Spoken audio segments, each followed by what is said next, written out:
Bonjour à tous, je viens vers vous en créant cette vidéo pour vous parler de la conscience. Qu'est-ce réellement la conscience? Tout d'abord, le mot conscience signifie être présent en soi et pour soi au travers soi-même, c'est-à-dire ressentir ce que l'on est vraiment nous-mêmes au plus profond de nous-mêmes. Mais pour pouvoir réellement conscientiser qui nous sommes au plus profond de nous-mêmes, il va nous falloir avoir des notions de recevabilité du fait tout simplement que nous sommes des âmes en conscience, c'est-à-dire expansées dans la matière de par l'expression de ce que nous souhaitons réellement vivre dans notre présent, dans la matérialité, donc sur Terre, dans l'ici et maintenant.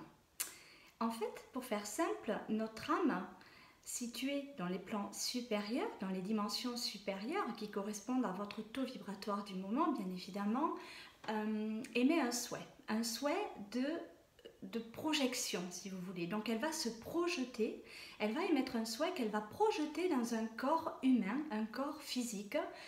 Alors en ce qui nous concerne, car ça peut aussi être une forme d'expérimentation de par le végétal, le monde animal, etc.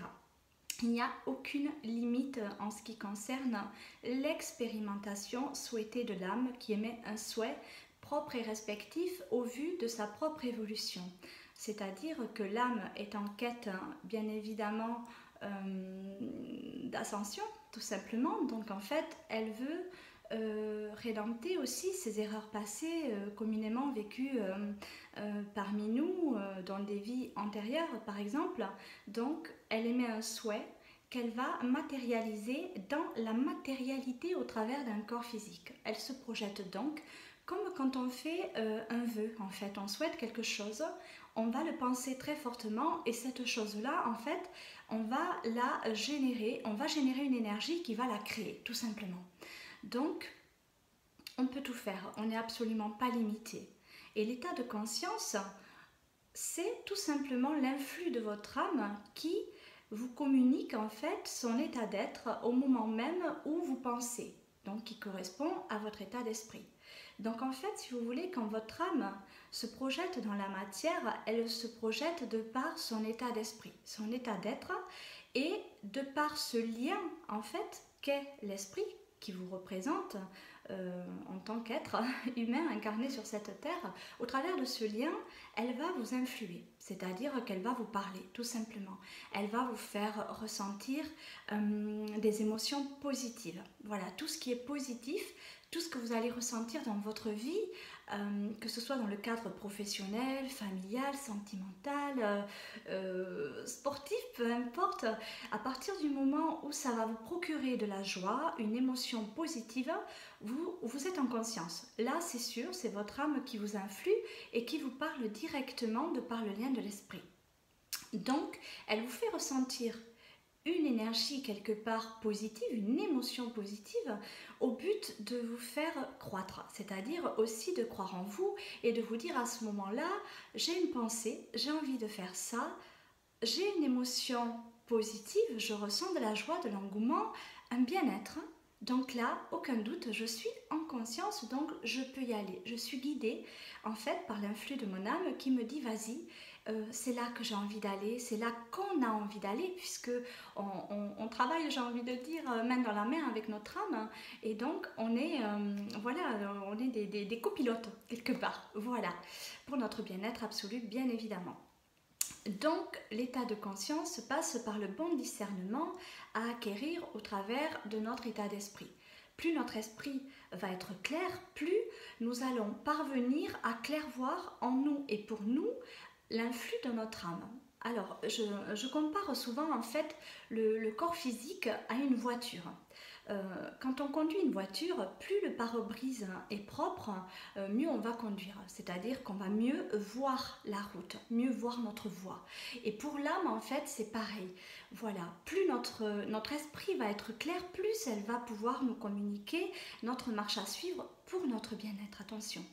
Voilà, parce que effectivement, on peut percevoir des choses dans notre esprit qui ne proviendront pas de l'influx de notre âme, comme les peurs par exemple, la peur d'agir. Admettons, pour vous donner un exemple, vous ressentez le besoin de partir vivre en Australie. Voilà, vous avez envie de partir vivre en Australie. Vous avez de l'engouement, vous ressentez de la joie. Ouais, allez, je vais aller vivre en Australie. Là, vous êtes heureux. Donc là, vous savez que c'est l'influx de votre âme qui vous dit oui, vas-y, va en Australie parce que là-bas, tu auras certainement quelque chose à faire qui va t'apporter un plus dans ton existence et qui va te permettre d'acquérir en compétences et d'évoluer positivement, accompagné, bien sûr. Mais parallèlement, au même moment, vous allez ressentir euh, une émotion pas très cool, quelque chose qui va vous influer par la peur. Donc là, vous allez entendre même une petite voix, hein, puisqu'on entend tous des petites voix. Et là, ce sera, en fait, il s'agira de votre mental qui va de suite interagir, puisqu'en fait, si vous voulez, votre mental, lui, est lié de très près à vos mémoires causales. Si on prend au niveau des chakras, en fait, au niveau du cœur, vous êtes dans la pensée, vous êtes dans votre corps mental et vous êtes centré. Donc, soit vous êtes en amour, en pensée positive, soit vous êtes en pensée de peur, je dirais, liée à votre mental qui, lui, est nourri par votre ego, comme je vous en ai déjà parlé dans différents écrits et différentes vidéos. Donc, le mental est nourri par l'ego. Et l'ego, lui, est nourri par vos peurs. Il est alimenté par vos peurs qui remontent de loin, en fait. Ce ne sont pas toutes des peurs dues à votre enfance, à votre vie-ci. Donc en fait, si vous voulez, ces peurs vous proviennent aussi de vie antérieure. Et ces mémoires-là, ces mémoires vives, que j'appelle des mémoires vives, pardon, proviennent de votre corps causal qui, lui, est situé au niveau du chakra de la gorge. Le chakra du cœur étant très proche du chakra de la gorge, ils sont interconnectés bien évidemment puisque tous vos corps énergétiques s'interpénètrent quelque part tous et communiquent tous ensemble et fonctionnent tous ensemble en lien avec d'autres dimensions bien évidemment. Donc quand vous avez le mental qui prend le dessus sur l'état de conscience, il va vous parler de vos peurs. Donc votre mental va être nourri à ce moment-là par votre ego et aussi par le lien causal donc dû à vos mémoires karmiques. Au vu de vous faire travailler sur ces mémoires. C'est-à-dire qu'en fait, il ne faut pas rejeter le mental.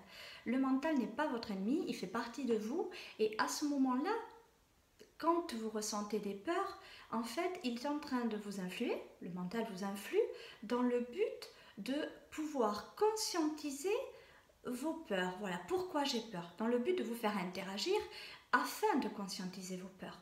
Voilà, là j'ai peur, moi partir en Australie, c'est pas possible quoi. Non, non, non, j'ai très envie d'y aller. Oui, effectivement, il y a un engouement, il y a quelque chose qui m'appelle à aller en Australie, mais à la fois, non, que le mental me dit quelque part, non, non, là j'ai peur, comment je vais m'en sortir, comment je vais y arriver. Ma famille, je vais être loin de ma famille, je ne peux pas leur faire ça, je ne peux pas, voilà. Et du coup, je ne me respecte plus en écoutant mes peurs, je vais me laisser influer par mes peurs et je vais peut-être changer d'idée et me dire oh ben non, finalement, je ne vais pas y aller. Alors que votre âme, elle, vous aura vraiment, vraiment incité à partir en Australie parce que là-bas, il y avait quelque chose à faire de très, très positif pour vous. Alors généralement, un message d'ordre positif va vous revenir plusieurs fois. Ça ne va pas s'arrêter à une forme de lubie, si je puis dire ça ainsi. Voilà, là j'ai envie de partir en Australie, mais bon voilà, c'était une passade, j'y pensais qu'une fois et c'est terminé. Quand c'est vraiment l'influx de votre âme, c'est quelque chose, une idée qui va se représenter à vous plusieurs fois. Voilà, donc ça peut être 3 fois, voire plus, voilà, jusqu'à temps que vous interagissiez en vous et pour vous et que vous perceviez le message extrêmement positif que votre âme veut vous influer par la pensée du cœur. Voilà, donc le mental lui a un sens bien évidemment puisqu'en fait vous devez travailler l'affirmation de soi au travers de votre propre clair ressenti, clairvoyance, donc vous devez parvenir à vous réaliser au travers vous-même de façon saine et objective et donc parvenir à dire oui, oui à vos émotions positives, oui à vos envies, ne pas vous limiter, ne pas être asservi non plus à ce système ou à des personnalités, que ce soit d'ordre politique, d'ordre plus général, mais je veux dire au niveau des connaissances que vous avez aussi, puisqu'il y a des amis qui malgré eux, comment dire, génèrent une forme de dominance, d'incitation, voilà, à nous faire interagir comme eux veulent, voilà, en se positionnant en tant que supérieur par rapport à nous. Voilà, c'est des gens qui ont besoin, certaines personnes ont besoin de reconnaissance et donc essaient d'influer d'autres personnes qui sont un petit peu plus sensibles, un peu plus faibles et qui n'osent pas s'affirmer sur le moment et qui arrivent de par des interactions extérieures à tout simplement de façon inconsciente ou sous forme de déni, ou alors bon, ben, ça arrive aussi d'être conscient et d'agir comme cela malheureusement, de ponctionner en fait votre énergie, de percevoir vos faiblesses et d'agir au travers elles. Voilà, alors ce qu'il faut bien savoir, c'est que quand une personne va se servir entre guillemets de vous, ce n'est pas réellement la personne qui va se servir de vous. C'est très très important de bien percevoir cela. Pourquoi? Parce que ça va changer votre point de vue. Vous n'allez plus être dans le jugement, dans la critique, dans la colère vis-à-vis de ces personnes-là. Pourquoi? Tout simplement, ces personnes qui agissent ainsi, elles agissent sous l'influence de l'ombre, c'est-à-dire que l'ombre vous connaît parfaitement, comme je vous l'ai déjà expliqué, elle connaît vos faiblesses, attention, uniquement vos faiblesses, vos peurs, car ce sont les leurs. Ce sont quelque part ces sentiments un petit peu négatifs,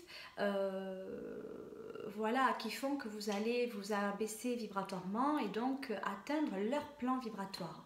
Quand vous avez des pensées négatives, en fait, vous vous abaissez vibratoirement, donc vous perdez en vibration et vous allez connecter le plan astral via votre chakra du plexus solaire, le chakra des émotions, est lié au corps astral qui lui voyage, il est dans le monde astral, lié aux astres, mais aussi en mouvance. Donc en fait c'est un corps qui n'est pas là dans la 3D, et bien que bon, il fait partie de nous, il est aussi interconnecté à notre dimension, mais c'est un corps qui se promène où bon lui semble. Il est libre, mais il se promène, comment dirais-je, avec une puissance énergétique, et cette puissance lui provient de votre état émotionnel. Donc plus vous allez vibrer haut, positif, plus vous allez vous élever dans des dimensions d'ordre supérieur. Et moins vous allez vibrer haut, forcément, plus vous allez vous abaisser vibratoirement et plus vous allez atteindre des vibrations inférieures et connecter malheureusement le monde, par exemple, du bas astral, où se situent des entités notoirement présentes en attente de nourriture. Donc, elles vont ponctionner votre énergie avec votre consentement, de façon souvent inconsciente. Voilà, quand on s'abaisse vibratoirement, quand on se met dans des colères, quand on est voilà, énervé, on s'abaisse vibratoirement malgré nous et donc on interconnecte ce plan-là, et là l'interaction elle est directe, j'ai envie de dire. L'ombre en fait elle obtient votre consentement juste de par votre abaissement vibratoire, et là elle peut vous infiltrer et agir un temps donné au travers vous-même, le temps d'une interaction, le temps que vous repreniez votre esprit et que vous vous disiez oh là là, bon là ça va pas, je suis trop en colère, et que en fait le temps que vous arriviez à conscientiser, on en revient à l'état de conscience. Donc plus vous allez être en conscience, plus vous allez rééquilibrer vos chakras, et plus vous allez vous élever vibratoirement, et moins l'ombre pourra vous accoler, puisque de toute façon quand vous vous élevez, l'ombre elle reste toujours à son niveau, à moins qu'elle s'élève de son côté, mais je veux dire ce sera du positif. Voilà, mais vous quand vous vous élevez, l'ombre reste à son niveau, donc vous ne vous croiserez jamais.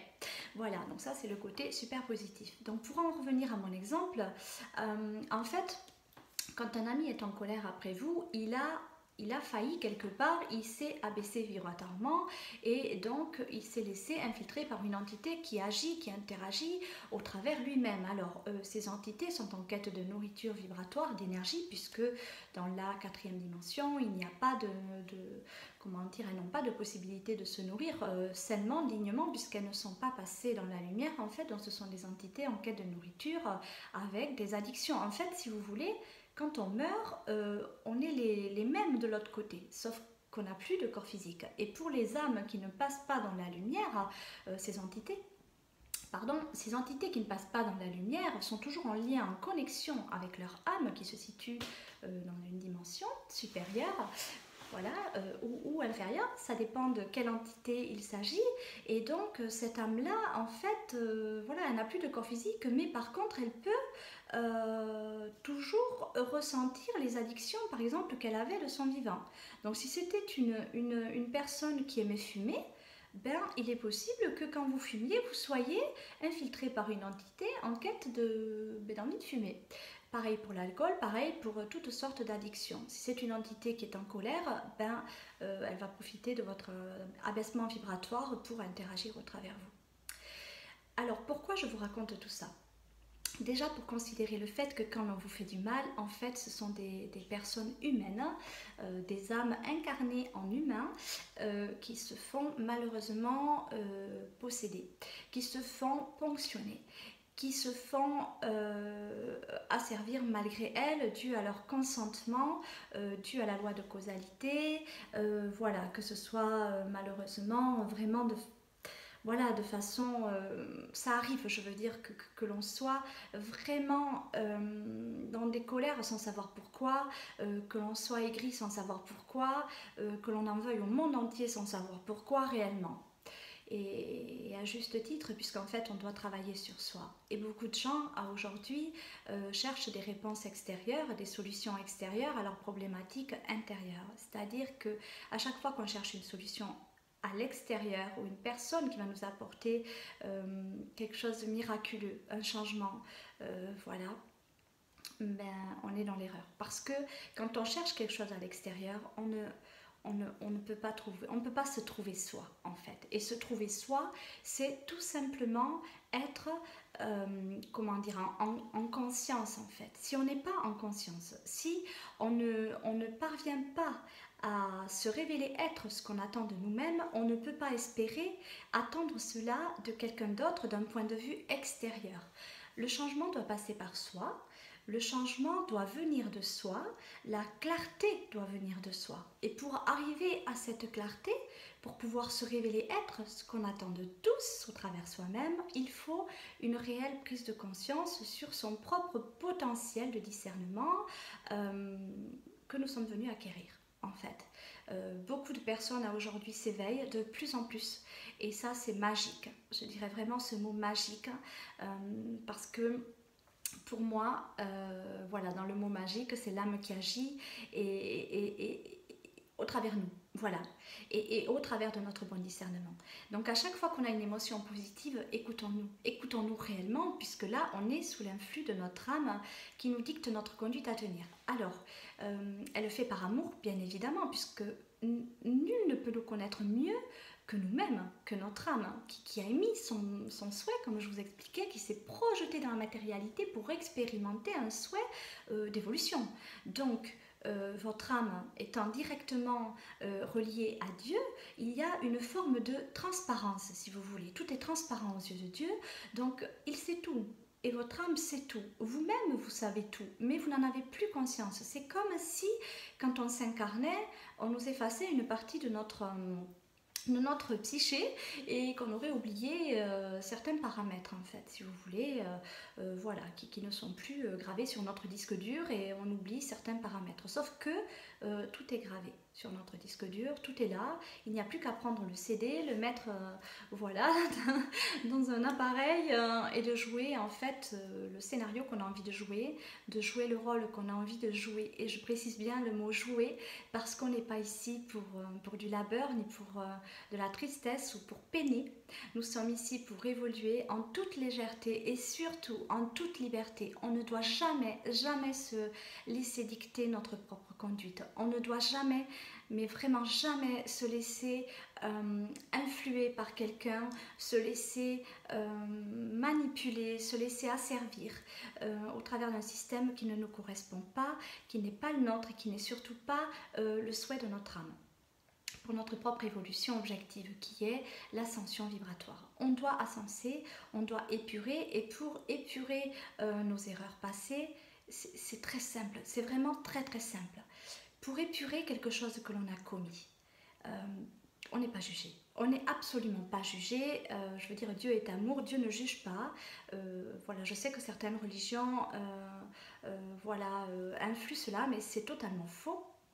Dieu est amour pur et ne se permettra jamais de nous juger. Il nous a créés avec un pouvoir de discernement, avec le pouvoir d'attirer à soi ce que l'on est. Donc voilà, nous le représentons dans la dichotomie. En fait, la dichotomie qui dit que Dieu expérimente ce qu'il est au travers de ce qu'il n'est pas, quelque part.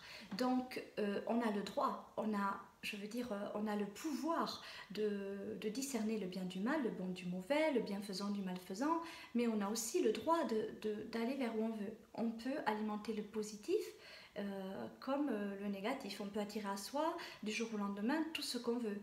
Et c'est du réel, même si pour certaines personnes ça peut paraître complètement faux. Ben non, la loi de l'attraction existe et elle est la même pour tous. On ne peut, voilà, en règle générale, on attire à soi ce que l'on est. Sauf que beaucoup de personnes n'ont pas réellement conscience de ce qu'elles sont au plus profond d'elles-mêmes, de ce qu'elles génèrent. Juste de par le simple fait de penser, on génère, on attire à soi ce que l'on est. Tout simplement. Donc oui, tout est absolument réel. Pour en revenir au fait de cette merveilleuse loi de l'attraction, c'est vrai que il y a des paramètres, donc on n'est pas jugé.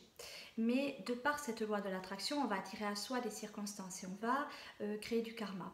Donc, comme je vous disais, on n'est pas jugé et c'est très facile d'effacer, entre guillemets, je dis bien entre guillemets, une dette karmique, puisque la dette, on se la crée pour soi quelque part, on ne crée pas une dette nationale ni mondiale, je veux dire, même si je sais qu'il y a des répercussions énergétiques générées par des énergies et donc qui créent des égrégores en masse, d'où les circonstances qui arrivent au niveau planétaire, interplanétaire et intergalactique, au niveau énergie atmique. Là, on est dans le monde de l'univers et de l'espace, etc.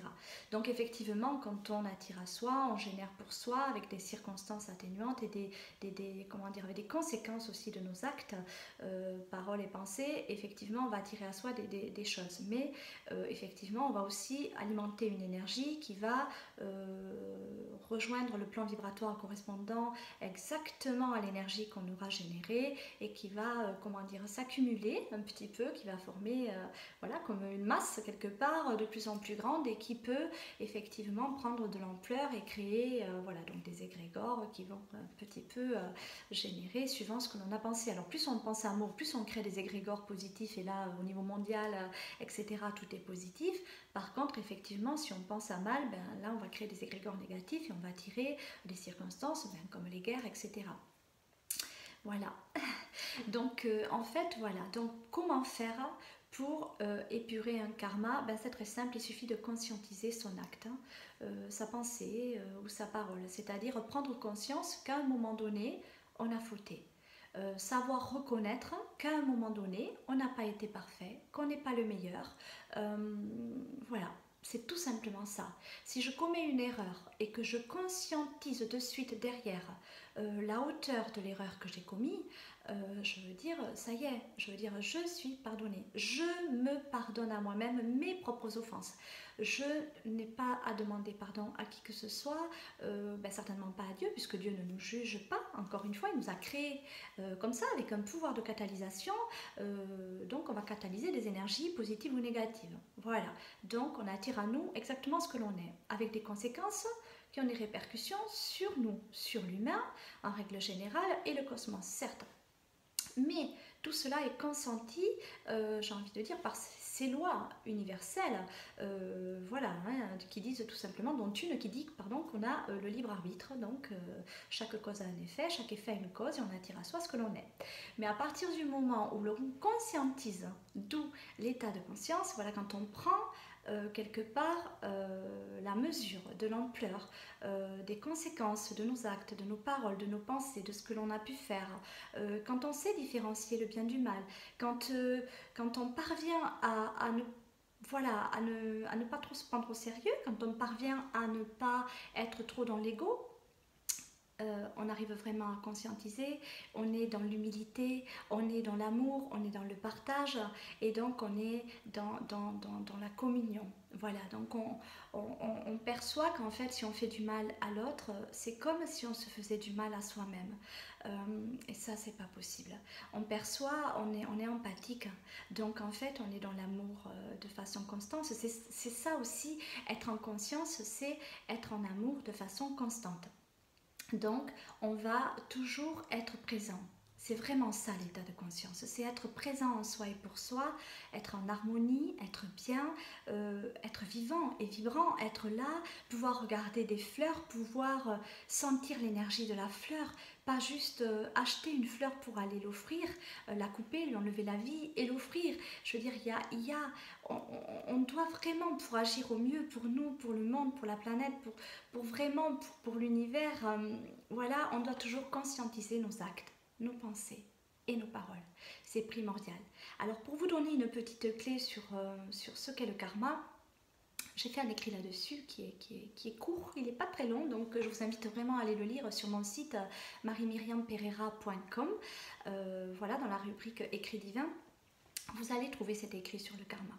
Le karma, c'est tout ce qui n'est pas conscientisé, c'est tout ce qui n'est pas, tout ce qui n'est pas amour, tout ce qui ne vient pas du cœur. Donc c'est-à-dire que du karma, oui, effectivement, vous allez me dire, mais Marie-Myriam, on en crée tout le temps.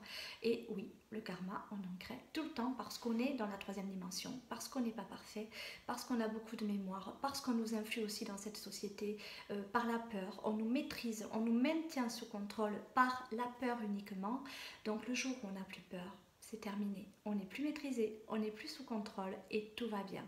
Donc le karma, oui, c'est tout ce qui va être lié à nos peurs, tout ce qui va générer une énergie de polarité négative, tout ce qui ne va pas être centré, vraiment, véritablement, tout ce qui ne va pas être conscientisé.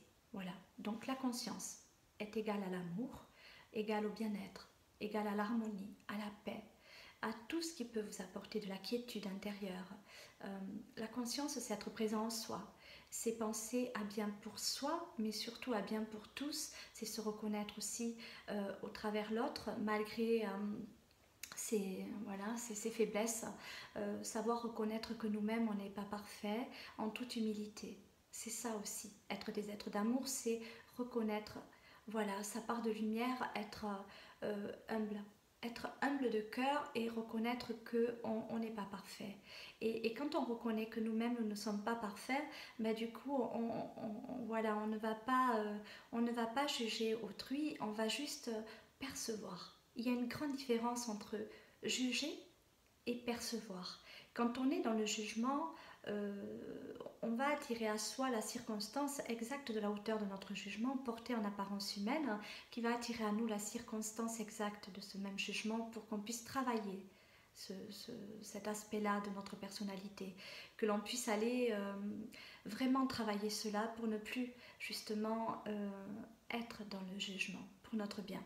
Donc on va nous permettre, de par des circonstances de vie, de conscientiser davantage nos pensées en ce qui concerne le jugement, ou nos paroles, puisque ça peut aller jusque-là, voire des actes. Donc en fait, il suffit de percevoir la différence. Quand on est un être éveillé, quand on s'éveille au maximum de nos possibilités propres et respectives, on devient conscient. Et quand on est conscient de la différence, on est conscient des faiblesses d'autrui, des nôtres, et donc on va juste percevoir la différence. On va regarder l'autre, avec amour. On va, malgré que cette personne peut être amenée à faire des choses très négatives, on va regarder sa part de lumière pour alimenter sa part de lumière. On ne va pas s'attarder à regarder sa part d'ombre parce que ça peut avoir un impact sur nous si on a encore des faiblesses, des failles à travailler. Donc non, on va vraiment aller regarder sa part de lumière. C'est le but pour pouvoir amplifier cette part de lumière. On a tous été créés en un même temps donné. On a tous été créés par Dieu. On est tous l'expansion d'une seule et même cellule, divisée elle-même en plusieurs milliards de cellules et ainsi de suite. Il y a des cellules, on en a partout. J'ai déjà fait des écrits par rapport à cela. Ce serait beaucoup trop long à vous expliquer ici. Mais sachez que nous sommes tous issus d'une seule et même cellule. Donc à partir du moment où on a tous été créés en un seul et même temps donné, On porte tous cette lumière en nous.